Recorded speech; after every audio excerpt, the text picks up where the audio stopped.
what's the thing that keeps you up at night? What is stressing you out job-wise, day in and day out, that you're working to constantly solve? Yeah, I mean, I think there's two things, and one from the founder hat is, are the problems that we're solving scalable? Are the things that we're solving for today going to be replaced by AI? How do we mitigate that? How do we consistently prove our value? I think one thing we've realized is that AI has a very valuable place in the market, but the problem we're now fighting actually is sheer overwhelm of information. So the problem we thought we were solving before was like save time, save money, which is still inherently like the B2B playbook and the value prop, but people are they're overwhelmed. So how, as a company, how do we become more of like a navigator to the market and almost take on like a McKinsey or like a Boston Global sort of like approach to how people grow on MarTech, as opposed to here's how to run your campaigns, right? Because there is no right answer.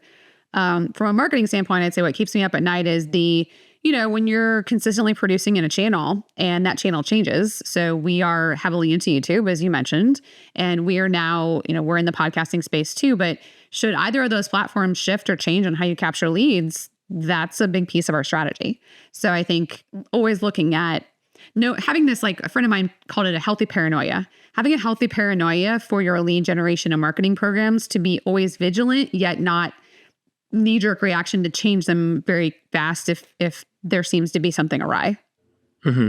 I like to joke. My fiance is also in marketing in tech. She works in cybersecurity, but she does demand gen, and I do content creation. So we joke all the time about how, like, at a certain point we get exhausted. Like, we have to have a cutoff time every day. We're like, okay, no more saying, oh shoot, what's the next thing that we feel like the sky is falling, because it does feel like everything is always iterating and changing. But you mentioned AI as one of the interesting both challenges and opportunities, I think, personally. And like I said, our platform, we are all about making human connection. We use AI to eliminate a lot of the manual tasks of cold calling, but inherently, in theory, that really does reduce the amount of people that you would need to do all of the work. And so it's this interesting dichotomy of like, we're making your people more efficient, but there absolutely are going to be some sales leaders who say, oh, efficiency means I can reduce headcount and reduce what we're paying.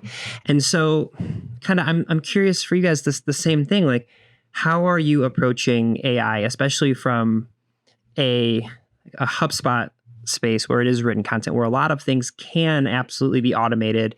How are you approaching the constant iteration and growth of AI in this space with your clients, and how are you using it from a, like I said, like a written content standpoint? You probably have the benefit of being since we're not HubSpot themselves, we're, consultants on top of the platform. And we have a couple things we're working on as products of our own, but, by and large, we don't have our own technology. And so I think we get the benefit of HubSpot kind of making a big fanfare about all these AI tools and how it all is amazing. But yet, then we kind of are in the field seeing how the people are actually using AI. And I'm still finding a discrepancy between like, oh my God, I can do all these things, and like, what are people actually doing with it? So and there's a lot to there in terms of written content. So, Google's going to be releasing, ChatGPT sort of served AI search results, as opposed to like the way we've been doing it before.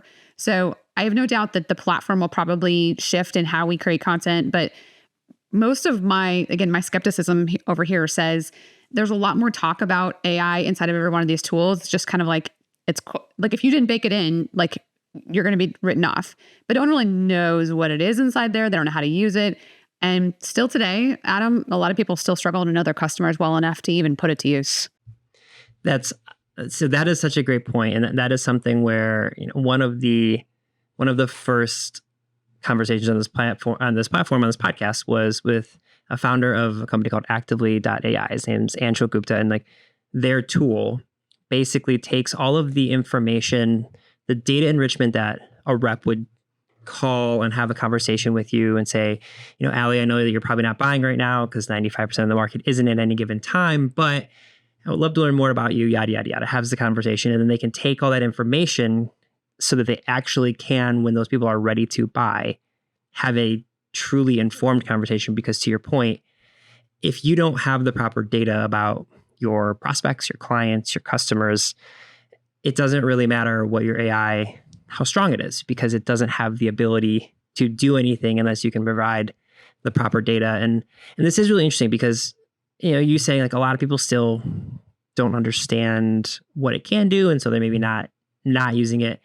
I am in this world where it seems like everyone is using AI because everyone says AI, like you said, it's table stakes to say our platform has AI. And if it doesn't, it kind of gets fallen by the wayside. So, for you, what interests you when someone approaches you and says, hey, Ali, I'd like to pitch you on X, Y, and Z to add to your tech stack, or I'm interested in doing something with your company. Like, how do people get your attention as someone who is living and breathing this outreach space? Yeah, I mean, the way I like to look at AI right now, maybe this will change, but the way I love to look at it is, what AI tools can I use to allow me to be more human? So for instance, if I'm on a call and I have a really good process in AI note taker, there's a ton of note takers, right? Lots of note takers. But your selection of product and your customization of that product should depend on whether or not you can be fully committed to a conversation or over here trying to frantically take notes at the same time. And I know people that have had AI note takers in their meetings and they still frantically take notes because they don't trust the AI note taker. Is it the AI note taker software fault? Is it their fault because they never customize it to fit the way they run meetings? Do they need to run meetings differently? All of those questions for me come into pass, and I have one that I love, and it allows me to get out follow-up communication faster. So me as a human, I believe that follow-up is very important. There should be a follow-up email by the end of the day out to that person with the key things we talked about. This AI tool I found is the best at that with further customization. And then I found that is the best in briefing our team. Instead of having to do a 15-minute handoff of a meeting, I just summarize the key pain points and interests and send them to the rep. And that's actually the best thing. I don't have to actually do a 15-minute meeting anymore. So that's the way I think about it. Can I be more human? Can AI actually go through and identify all the folks in our CRM that happen to be, stagnant, they haven't done anything for a while, and can it also help me understand who is worth a phone call, who is actually bounced or not worth anything? It's some of that sort of stuff that I think I'm more excited about. And then, for me overall, the ability to brainstorm better ideas, that's where I think a lot of us are finding success. And I am finding a ton of success in using AI and idea generation and strategy. Okay, it can be work related or not work related, but can you give me an example of that? Because I'll kind of give you one to let you think about it. But from an AI standpoint, I'm a distance runner, and I ran my most recent marathon relatively recently, and now I'm transitioning to half marathons because training for marathons is exhausting. It's and a lot. I want some of my time back in the weekends. And so I asked ChatGPT. I basically was like, here was my most recent marathon. Here's the pace I ran. Here was my training. In X amount of months, I'm running a half marathon and I want to hit this pace. Build me a training regimen, and it did. And so I love that. So that had nothing to do with work, but it was one of my favorite ways I've used it so far. What is one of your favorite ways you've used AI to brainstorm something, again, work or non-work related?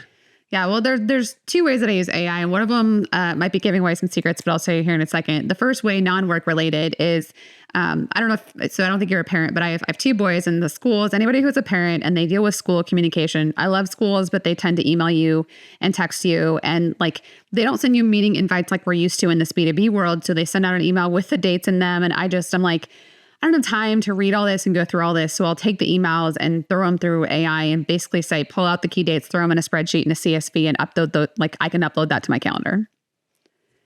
That's amazing. Yes. So I'm always like, I literally do this every day. Every day I have a Notion template and it's called Daily Review. And every day I have key questions I ask myself and I'm like, where did I feel like I could have, I shouldn't, it was hard today. Why was this hard or take too much time? And how can I automate this? So then that's my hobby, essentially, is trying to figure that out. Work related, one place that I have found this to be helpful is, and this might be a little bit on the don't everybody do this, but when I'm on a Zoom call and I'm on with, let's say, a community of people, or if I'm on a webinar where they actually have everybody's names, instead of actually being a webinar, they actually have a meeting, I will screenshot the meeting with everyone's names on there, throw that picture into ChatGPT, ask it to read the picture and give me the names, run it through Apollo, and then go and find all the people and actually reach out and connect with everyone that was on that meeting. You are a genius. Yeah, if you do that, please do not abuse that privilege, please. But I do. And the reason around that was every community I'm part of talks about the value of the members, but honestly, the interface and the ability for me to go find that contact information is time consuming. And so when I figured out this little trick of just like screenshotting the members on the screen and having ChatGPT, you have to pay the $20 a month to get that feature. But man, oh man, that's been, really effective. I promise I will only use that power for good. I won't. Yes. I feel like you can see my brain like churning. I was like, oh my God, this is such a good idea. I love that so much. Everyone don't be spammy. Like, use it respectfully. Use the power that Ali if you send a LinkedIn invite also after that says like, hey, I see that we're both, supercharged sales leaders. Like, don't say stupid stuff. Say like, hey, I was on the XYZ community call with you. I'd just like to reach out and connect. Like, that's perfect. You can use that same message as everybody. I love when people do that, whether it's a webinar I'm moderating or I'm just a part of. That's some of those end up being some of like the people that I chat with the most frequently. So that part, I fully double stamp that all day. Yeah, 100%.